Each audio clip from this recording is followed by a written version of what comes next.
திருப்பரங்குன்றம் மலையில் தீபத்தூணில் தீபமேற்ற பிறப்பிக்கப்பட்ட உத்தரவுக்கு எதிராக தமிழ்நாடு அரசு தொடர்ந்த மனு தள்ளுபடி செய்யப்பட்டுள்ளது. அண்மை செய்தியினை பார்த்து வருகிறோம்.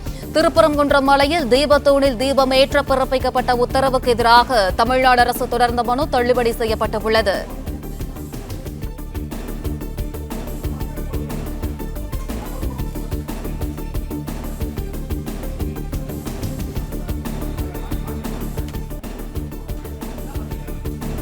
திருப்பரங்குன்றம் மலையில் தீபத்தூணில் தீபமேற்ற பிறப்பிக்கப்பட்ட உத்தரவுக்கு எதிராக தமிழ்நாடு அரசு தொடர்ந்த மனு தள்ளுபடி செய்யப்பட்டுள்ளது.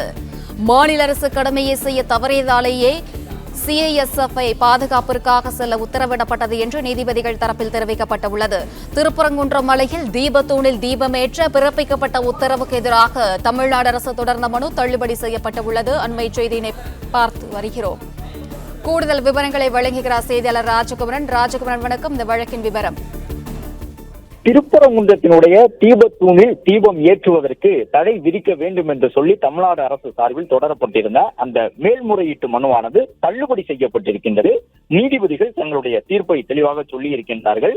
நீதிமன்றம் வழங்கியிருந்த உத்தரவு முறையாக நடைமுறைப்படுத்தப்படவில்லை என்பதன் காரணமாகத்தான் மனுதாரரே நேரடியாக சென்று அந்த தீபத்தை ஏற்றலாம் என்று நீதிபதி ஏற்கனவே உத்தரவு பிறப்பித்திருந்தார் என்று சுட்டிக்காட்டி இருக்கக்கூடிய நீதிபதிகள் திருப்பரங்குன்றம் தீபம் ஏற்றக்கூடிய விவகாரத்திலே மாநில அரசு தன்னுடைய கடமையை செய்ய தவறியதால் தான் சிஐஎஸ்எஃப்ஐ பாதுகாப்பிற்காக செல்லுமாறு நீதிமன்றம் உத்தரவிட்டிருந்தது என்றும் அவர்கள் சுட்டிக்காட்டி இருக்கின்றார்கள்.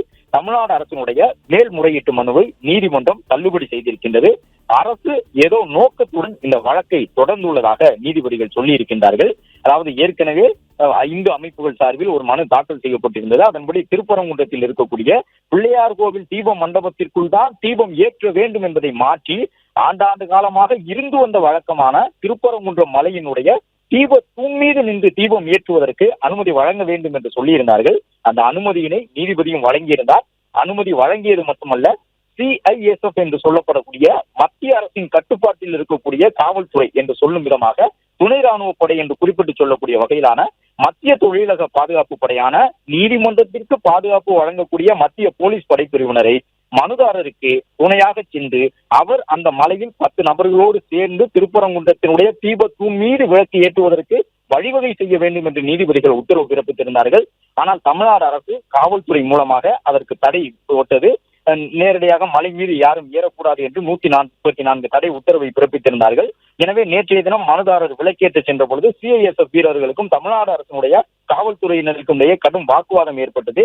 நீதிமன்ற தீர்ப்பை எடுத்துக்காட்டியும் கூட சிஐஎஸ்எஃப் வீரர்கள் பாதுகாப்புடன் மேலே சென்று மலை மீது தீபம் ஏற்றுவதற்கு இந்து அமைப்பை சார்ந்தவர்களுக்கு அனுமதி வழங்கப்படவில்லை. இந்த நிலையில்தான் ஏற்கனவே நீதிபதி வழக்கமாக தீபம் ஏற்றப்படக்கூடிய இடத்திற்கு மாற்றாக தீபத்தூண் மீது நின்று தீபம் ஏற்றுவதற்கு அனுமதி வழங்கி பிறப்பித்திருந்த உத்தரவு செல்லாது என்று அறிவிக்க வேண்டும் என்று மேல்முறையீட்டு மனுவை தாக்கல் செய்திருந்த நிலையில் தமிழ்நாடு அரசினுடைய மேல்முறையீட்டு மனுவை தள்ளுபடி செய்திருக்கின்றது மதுரை கிளை.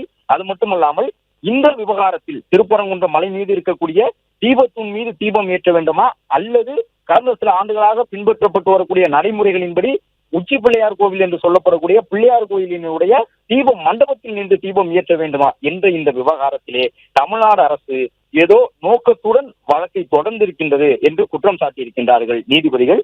அது மட்டுமல்ல, தமிழ்நாடு அரசினுடைய வழக்கறிஞர்கள் சொல்லி இருந்தார்கள், ஒரு நீதிபதி எப்படி தன்னுடைய பாதுகாப்பிற்காக தான் இருக்கக்கூடிய அந்த நீதிமன்ற வளாகத்தினுடைய பாதுகாப்புக்காக அமர்த்தப்பட்டிருக்கக்கூடிய சிஐஎஸ்எஃப் என்று சொல்லப்படக்கூடிய மத்திய போலீஸ் பாதுகாப்பு படைப்பிரிவினரை அவர்கள் நீதிபதி எப்படி தன்னிச்சையாக ஒரு மனுதாரருக்கு துணையாக செல்லுமாறு சொல்ல முடியும்? எனவே அதிகார துஷ்பிரயோகத்திலே நீதிபதி அவர்கள் ஈடுபட்டிருக்கின்றார் என்று குற்றம் சாட்டியிருந்தார்கள். தமிழ்நாட்டிலே காவல் பணியில் ஈடுபடுவது தமிழ்நாடு அரசினுடைய காவல்துறை. அப்படி இருக்கும் பொழுது மத்திய தொழிலக பாதுகாப்பு படை எப்படி ஒரு மனுதாரருக்கு துணையாக வெளியில் வர முடியும் என்ற கேள்வியினை எழுப்பியிருந்தார்கள். ஆனால் அதற்கான பதிலையும் நீதிபதிகள் சொல்லியிருக்கின்றார்கள். மாநில அரசு திருப்பரங்குன்ற விவகாரத்திலே தன்னுடைய கடமையை செய்ய தவறிவிட்டது.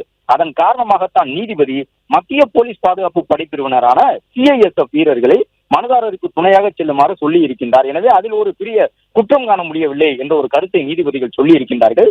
பிளே ஸ்டோர் மற்றும் ஆப் ஸ்டோரில் இருந்து பாலிமர் செயலியை QR கோடு மூலம் பதிவிறக்கம் செய்யுங்கள். செய்திகளை உடனுக்குடன் பெறுங்கள்.